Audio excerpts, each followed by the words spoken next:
जैसे ही अभिराज को पता चलता है कि अब काजल पैरोल पे बाहर आने वाली है और वही जो कंचन को होश आया होता है तो वो पूरी तरीके से पागल हो चुकी होती है, तो यहाँ इनकी पूरी प्लानिंग फेल होने लगती है और जो आगे जा करके स्टोरी को कॉम्प्लिकेटेड बनाती है। क्योंकि जब इसे लगता है कि शायद ठाकुर कुछ बहुत बड़ी प्लानिंग बना रही है काजल को बाहर निकालने की, तो ये अपने दोस्त के साथ में उसके बैग को भी छानता है जिससे कि पता चल सके क्या चीज उसके बैग में है। क्योंकि ये नहीं चाहता कि काजल बेगुनाह साबित हो, वो बाहर आए, क्योंकि इसे पता है कि अगर वो बाहर आ गई उसकी बेगुनाही साबित हो गई तो भैया जी की तो लंका लग जाएगी। खैर बहुत ज्यादा डर भी रहा होता है, बट ये कैसे भी एक सबूत बनाता है, एक आईडी कार्ड बनाता है जिससे कि जेल में जा सके और काजल से मिल सके।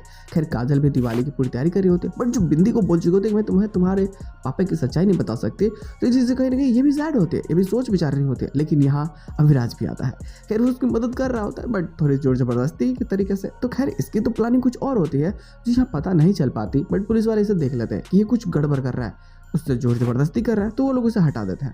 बट फिलहाल यहाँ जो चल रहा होता है ये सारी बातें, वहीं अपोजिशन में देखो कहीं ना कहीं जो एक स्केच मिला होता है बिंदी को, वो स्केच के थ्रू जानना चाहती है कि उसके पिता है कौन। बट जो ये इमेजिन करके रखी थी कि शायद इसके पिता एक हैंडसम हंक होंगे, एक हीरो टाइप होंगे, बट यहाँ तो ये विलन टाइप है, तो जिसका ना बहुत डर रही होती है। खैर माही भी आता है और इससे वादा कर चुका होता है कि मैं तुम्हारे पापा को जरूर खोजूंगा। देखो तुम नहीं खोजोगे क्योंकि तुमने अपनी माँ से वादा लिया है, मतलब उस तुम्हारी माँ ने तुमसे वादा लिया है कि तुम अपने पिता को नहीं खोजोगे या फिर किसी से चर्चा नहीं करोगे, बट मैंने तो नहीं लिया ना, तो मैं तुम्हारे पिता को जरूर खोजूंगा। तो माही भी तो छोटा है बट जितना दिमाग लगा सकते हैं वो लगाता है। लेकिन वही चाची भी प्लानिंग बना चुकी होती है कि भाई वो अपनी बेटी की कहीं ना कहीं ना वो जो दोस्ती यारी है ना माही के साथ में करवा देता है कि भाई अमीर लड़का है तो कुछ फ़ायदा हो जाएगा।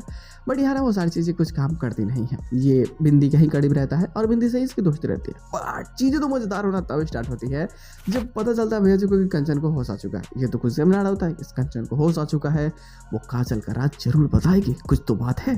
तो ये पहुँच जाता है हॉस्पिटल, वहाँ जाता है तो बोलता है कि बताओ बताओ राज बताओ। वो बोलती है कि मेहंदी, बिंदी, चूड़ी। वो पागल हो चुके होते हैं, उसके मन में कई सारी बातें ना एक साथ चल रही होती है, तो वो किसी एक बात पे फोकस कर नहीं पाती या फिर बोल नहीं पाते उसको पूरी तरीके से। और भैया जी चीज़ से इतना ज़्यादा फ्रस्ट्रेट हो जाता है कि वो जूता होता निकाल लेता है कि मैं इससे मारूंगा, तुम जल्दी बताओ कि सच्चाई तुम क्या बता रही थी। वो बोलती है कि काजल, चूड़ी, वो जो कड़ा पहना होता है वो बोलती है ये चूड़ी मुझे दे दो चूड़ी। वो बोलता है ये क्या, मेरा पैसा पूरा बर्बाद हो चुका है इसके चक्कर में। फिर वो सोचता है कि चलो थोड़ा और समय देते हैं।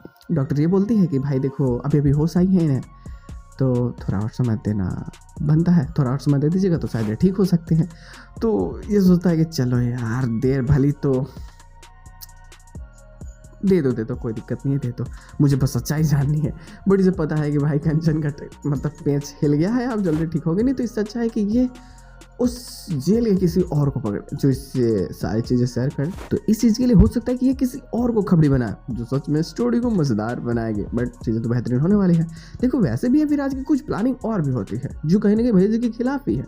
वो चिप खोज तो रहा है बट किस चीज़ के लिए खोज रहा है ये कंफर्म नहीं है। वो हालांकि ये दिखाना चाहता है कि उसमें भैया जी के खिलाफ सबूत है पल्लवी भाभी को, बट असलियत क्या है ये कोई नहीं जानता। और यही अभिराज का खेल है जो सच में काफ़ी मज़ा देने वाली है, तो मज़ा आएगी।